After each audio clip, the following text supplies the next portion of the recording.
Okay. Bapak. Dan ketika kita melaksanakan sholat, terkadang masih terpikiran dengan ingin mendoakan terhadap beliau yang telah mendahului. Nah, sholat itu tempatnya untuk zikir, tasbih dan membaca Al-Quran. Adapun doa ada tempatnya, yaitu di saat sujud dan gitulah. Sujud bukan tempatnya untuk membaca Al-Quran. Nah ini ditempatkan. Jadi mau doa itu setelah sholat sebenarnya. Setelah sholat kalau mau mendoakan yang seperti itu. Kalaupun kita mau doa-doa yang maksud dalam sholat ya dalam sholat, dalam sujud itu. Nah seandainya kita jangan terpikir itu ya engkau nak mau mendoakan baik untuk arwah-arwah ya setelah sholat, atau dalam sholat itu kita membaca ayat yang di situ memang mengandung doa Rabbana ighfirli wali walidayya walil mu'minina yauma yaqumul hisab. Itu kan juga masuk mencakup semuanya. Nah, itu niatnya mau Quran tapi di situ membuat doa untuk kemaslahatan orang mukmin kabeh. Seperti itu. Apa-apa. Dan tapi nak sholat aja terpikir yang lain-lain memang ya waktu diperbaiki sholatnya. Sholat itu mikir sing ideal supaya menghasilkan khusyuk itu ketika kita membaca Al-Quran ya tadabbur ayatnya, ngangen-ngangen maknane supaya pikirannya ya kemana-mana, tak terpecah kemana-mana.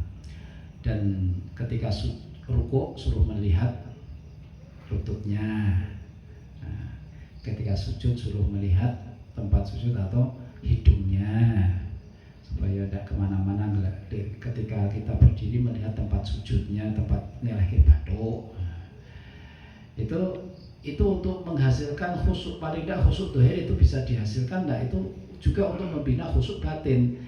Ini nak wis pandangannya kemana-mana, ini tetap ya dikatakan Rasulullah pernah ditanya tentang iltifat, noleh dalam sholat itu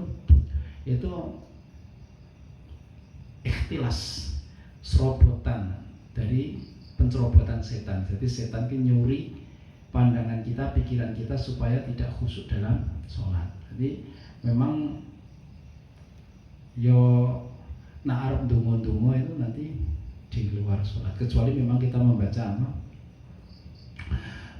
ayat-ayat.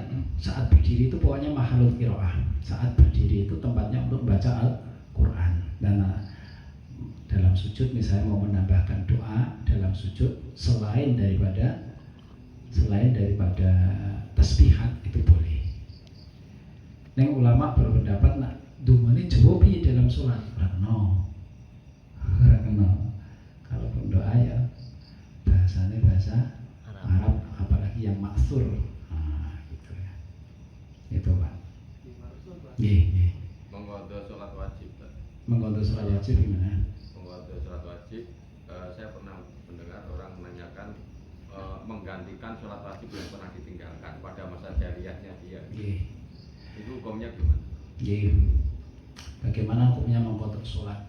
Baginya mukallaf sing dikatakan mukallaf itu balik akal.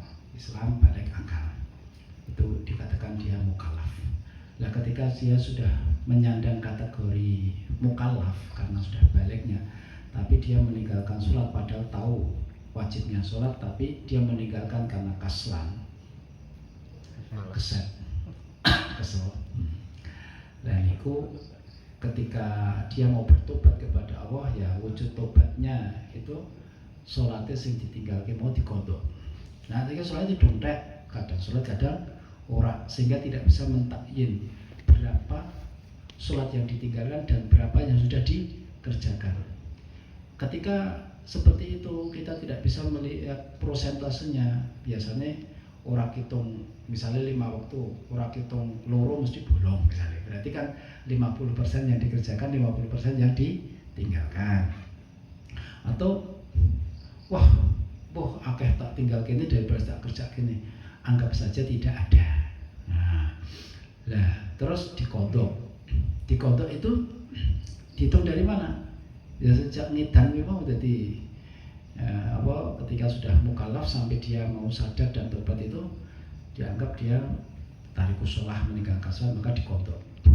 Lah untuk sholat nak sholat sing wis kelewat sholat faid itu tidak ada batasan waktu tahrim.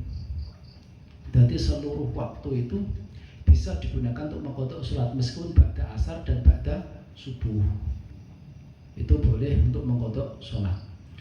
Sak mampune bahkan biqadril wus'i, badlul wus'i, mencurahkan segenap kemampuan untuk mengqadha. Lah nisbatnya orang sing punya hutang-hutang qadha fardu itu ada pendapat mak ojo nglakoni sholat sunnah, tapi seluruh waktu yang dia gunakan untuk sholat sunnah gak untuk sholat lain. Nah, karena hutang fardu itu lebih diutamakan daripada melakukan sholat sunnah. Jadi, aku yo qobliyah duhur diganti qadha, ba'diyah diganti qadha.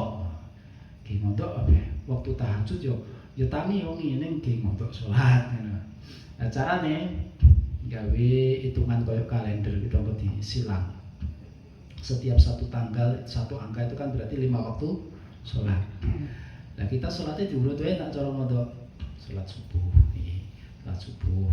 Kowe cek kurang kesel tangi meneh sholat zuhur. Terus selesai tidur kok cek kurang kesel sholat asar. Terus nanti 5 waktu. Ketika 5 waktu kurang kesel, yo 2 kali 5 waktu ya apa-apa. 1 waktu itu untuk mengqadha 2 hari ndak apa-apa. Sak mampune sholatnya sing cedak-cedak, rakaate sing cedak-cedak ngono ora apa-apa. Sehingga gendek cepat lunas. Lah kok nak misalnya 1 waktu bisa mengqadha 2 hari, 2 kali 5 waktu. Lah kok kalendernya disilang lho 2 angka keras sudah. Itu nanti lama-lama bertahun-tahun itu nanti akan selesai. Lah kok nak misalnya urung mati lunas kok kedurung mati, ya jane paling ora ninggal wasiat tapi ki utang salat semene.